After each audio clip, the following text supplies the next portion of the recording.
Welcome back to Martin James Designs, episode 3. Got Jai in the shop, and we are working on the rear fender today. We're gonna get the struts mounted to support, figure out the light, the license plate. So this is what we got going on.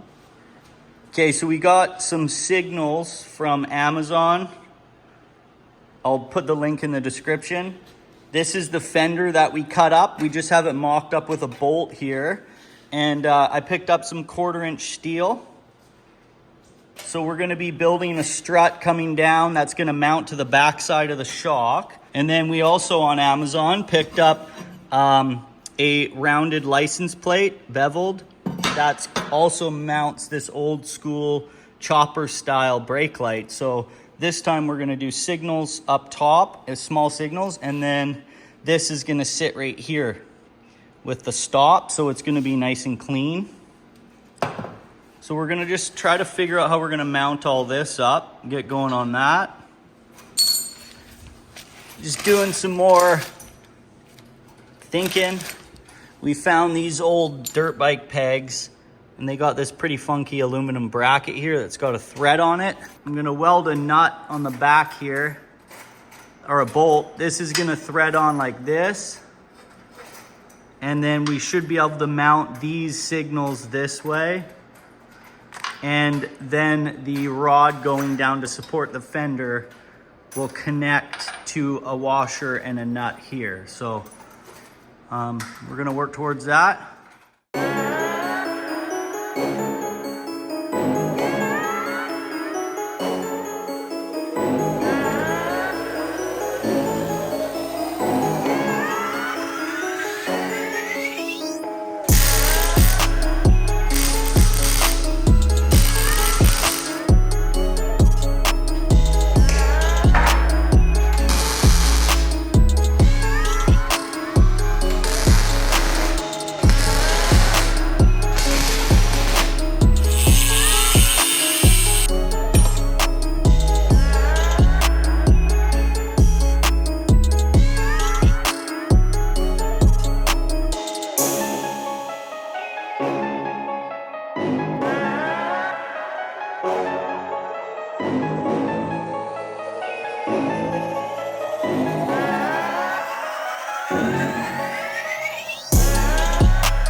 Okay, we've got this part mocked up. So this is a 1/4-inch steel rod.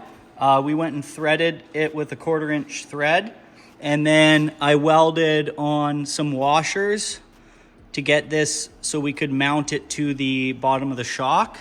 Then we were able to use, this is from a dirt bike peg, and we welded a nut on the back side of the fender and threaded that on, and then we were able to mount the we were able to mount the signal light below it, and we actually left more threads here because we can now adjust the fender at any height we really want.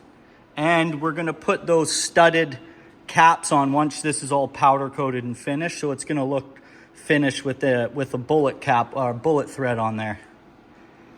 So that's pretty much mocked up. We also added the brake light and license plate. So we're just gonna be figuring all the wiring out on another episode, be running everything to the lithium battery and rewiring all the harnesses. Back in the shop today, we're gonna go back on this fender here. Just needed to figure something out. I'll show you. So we got the support going from the fender to the shock connection on the swing arm.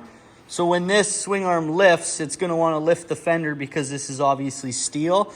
So we're going to look at putting a bushing or something in here that's going to deflect the shift. That way we can actually lower this fender lower to the tire, and as the swing arm moves up, the fender's gonna move with it, so we can still get that low profile look and also have the rear shocks for extra suspension. So I'm gonna start monkeying around with a few ideas of what we can use for that. Okay, I've just threaded these rods farther down so we can get the fender to sit lower. We've removed the shocks, lifted the swing arm to see how much that fender moves. So I'm gonna work on putting the bushing in there and getting that dialed in. Meanwhile, Jai's up here relocating the Speedo. So because we've changed the triple tree over from a Super Glide, we have to somehow make the Speedo work as well as the oil, neutral, and signal signs, the gear. Just leave that there, tighten it, and then we'll have this sitting here on this angle. So that will be adjust it. So that will be the relocation for the Speedo. And then we need to get the neutral, oil, and signals on here. But this was the original piece to the front triple tree. So Jai's gonna cut some metal, shape it here, a steel plate, and we're gonna drill it out to make that fit in there. So when this will just pop right in it. Yeah, so it should pop in there once we powder coat it, and then the headlight is gonna sit nice in there. So it will be the triple tree, the signals, and then the headlight, and everything will be nice and clean. And that way we can get the Speedo away from the front and just put it off to the side. And once we put the tank lift in, it should sit nice there. So Jai's gonna work on that while I keep working on the rear here.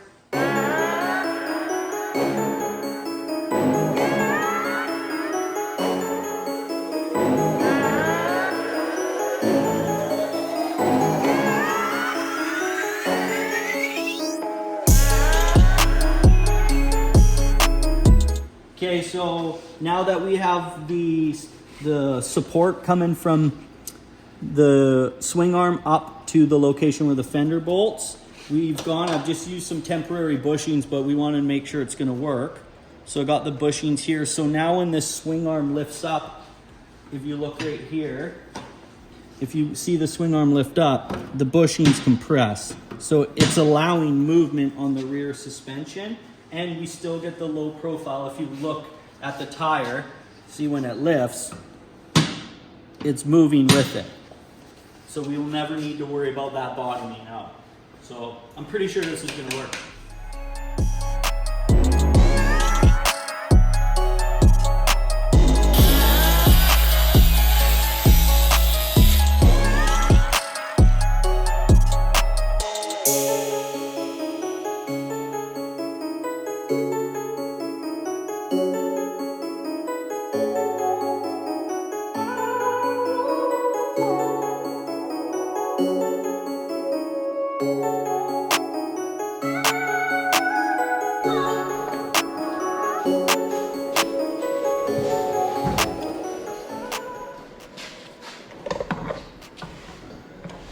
You could probably just hold it, like right there. It should be fine.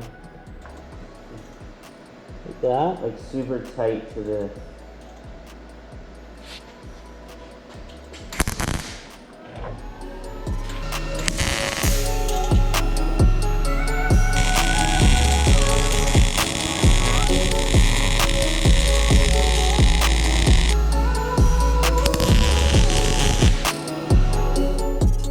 Okay, now that Jai's working on the front for the signals, the little area up top, we've got the rear fender sorted out with the bushing, explained all that. But now we're gonna move on to the seat. And this was a Springer seat we were gonna use off of the Outcast that we never did. So they obviously have the springs here, but it just looks silly when you have already a fully working rear suspension. I think it would look more badass if it sat low with no springs. Okay, now that I got the seat bolts, the pan bolts drilled out, knocked out, I was digging through some old of the Harley bin parts, and I can't even remember what this is from. I think it's from a rear signal that came off the back of one of the bikes. But it happens to be a perfect angle where it pops in here. And there's two of them. I got another one here. And I could tack weld the back side and figure a way how we're gonna mount these in there. And basically, they're gonna sit like that. So we're removing the spring, but we're gonna have that chrome piece acting as the support to the seat, and then we have a rear suspension. So it's kind of like a Springer, but rigid. And it actually sits lower as well. So that's kind of the plan on this seat. We've got the fender sorted out with the bushings. And if you come over here, we were talking about the battery before, and I picked up an anti-gravity battery. It's lithium ion. It's literally so light and half the size. It can be put in any direction. So by us now removing the electrical from the original and sliding this battery in, as you can see how much smaller it is. Here is the module for the bike. We're now going to be able to relocate the module up top here. So I'll have to rewire it, but it's still going to all fit in the same spot, which is huge because we were trying to figure out how that was going to work. So now that we have this sorted out, that sorted out, Jai's been working on the front relocation for the Speedo. And then what he's done is he's gone and welded this top bracket. I just welded it. We still have to grind it and clean it all up, obviously. But this is going to act for the signals, the light, and the oil. And then we're going to put, that's where this is going to sit. Signals and everything, and the wires are going to come down once that's all powder coated. And then this is going to be where the new headlights sit. It's going to sit in here like this. So now we're going to have the Speedo over out of the way. This is going to be all cleaned up with the area for the signals and stuff, and then a new LED headlight. And this is all going to be powder coated black. So it should look pretty good. Okay, that's going to be it for this episode. Got more of the fabrication done. It's kind of like small fabrication, getting everything worked out before we strip it down and start painting and powder coating.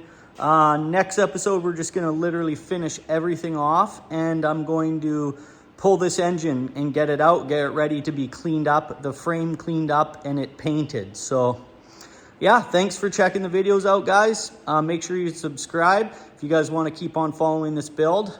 This bike is going to be for sale. So if any of you guys are at all interested, the further it gets along, you can just email me or shoot me a comment or something in the video. And yeah, I'll catch you guys on the next one.